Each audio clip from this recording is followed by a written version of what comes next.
আপনাদের দোকানে কত দূর থেকে লোক আসে?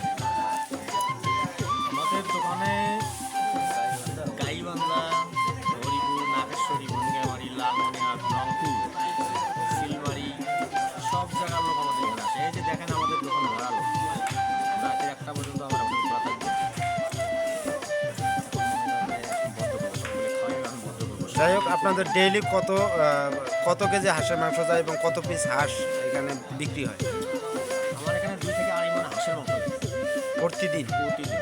আর আপনাদের যে একটা স্পেশাল প্যাকেজ আছে শুক্রবার, এই শুক্রবারে আপনাদের কত কেজি মাংস লাগে?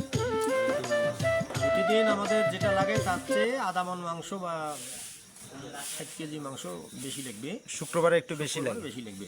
সেদিন চিনি চালের পোলাও, রাজহাঁসের মাংস, দেশি হাঁসের মাংস, ওই একই প্যাকেজে খাওয়া, কিন্তু পোলাও আলাদা থাকবে, রাজহাঁসের মাংসও থাকবে। সেদিন মানুষের চাপ বেশি হবে।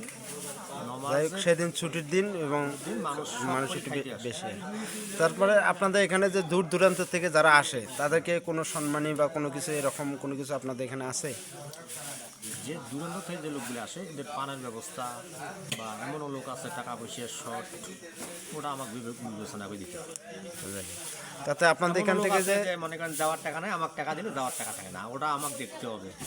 আমার উদ্দেশ্য তো আছে। আপনাদের এখানে যারা দূর দূরান্ত থেকে আসে তাদের আপ্যায়ন যেটা করেন তাতে কি তাতে তার জন্য আচ্ছা, যাই হোক, তারা কি আপ্যায়ন পেয়ে আপনাদের আপ্যায়ন পেয়ে তারা কি অনেকে খুশি হয়? অনেক খুশি। এখন পর্যন্ত আমার হোটেল মনে করেন 13 বছর 6 মাস হলো, কেউ বলতে পারবে না এই হোটেলে আমরা খায়া অসম্মানী হয়ে আসছি যে আমার খাওয়া হয় না। 150 টাকা তার কাছে নেব, তার কাছে আমি বারবার জিজ্ঞেস করবো খাওয়া হচ্ছে কি নাই, ভালো করে জিজ্ঞেস করবো, মেসির বারবার আমি করবো।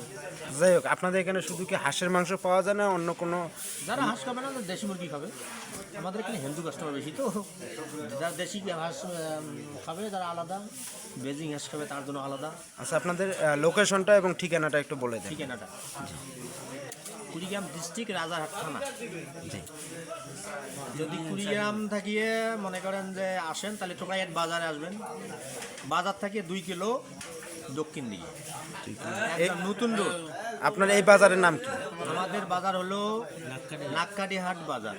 নাককাটির হাট বাজার। এক কথায় যে কোনো জিজ্ঞেস করবেন, আর ফেসবুক মনে করেন যে ইউটিউব সার্চ দিয়ে আমার নামের কথা বলবেন যে নাককাটিহাট রফিকুল ভাইয়ের বিখ্যাত হাঁসের মাংস হোটেল, এই কথা বলা মাত্রই আমার হোটেলের লোকেশন বেড়ে আসবে। আচ্ছা, ঠিক আছে। আমার মোবাইল নাম্বার হাতে দেওয়া আছে, সব কিছু তোমার মোবাইলে আছে।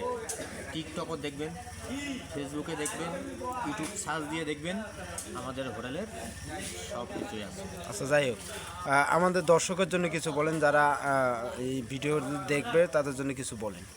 আচ্ছা, আমি কই কি শোনো, দর্শকের জন্য তোমরা যদি আমাদের এই কথাবার্তা যদি ভালো লাগে, আমাদের হোটেলে আসবেন, আসি আমাকে বলবেন যে তোমাদের এই যে কোন মোবাইলে এইরকম বক্তব্য দিচ্ছেন, এইরকম ক্যাশের সামনে ক্যাশেট বসিয়ে দিচ্ছ, কথাবার্তা বলছেন, এটা শুনে যাচ্ছি। তার জন্য নিম্ন হলো আমি 10 থেকে 20 টাকা করি কম নেব, আবার পান খাওয়াবো, আবার আমার ছেলের চায়ের দোকান আছে, যাই নিজে চা খাওয়াবো, অনেক তার সাথে আমার। আচ্ছা, যাই হোক, আপনার প্যাকেজটার মূল্যটা বলে দেন। 150 টাকা শুধু? যেদিনে খাবে 150 টাকা। পোলাও খেলে 150, ভাত খেলে 150, রাজহাঁস খেলেও 150, দেশি মুরগি খেলেও 150। 24 ঘন্টার মধ্যে কত ঘন্টা আপনার দোকান খোলা? আমাদের দোকান 11টা থেকে রাত 1টা পর্যন্ত থাকবে। 11টা থেকে রাত 1টা পর্যন্ত। এই যে কয়টা বাজে? 12টা বাজে না? জি। 12টা বাজে আমি কর্মচারী সব বিদায় করে দিব এখন। দিয়ে আমি একাই বসে দেখবো, একটা টাইম দেখবো, টাইম অনুযায়ী আমি বদ্ধ করে চলে যাবো। আচ্ছা, ঠিক আছে, ঠিক আছে।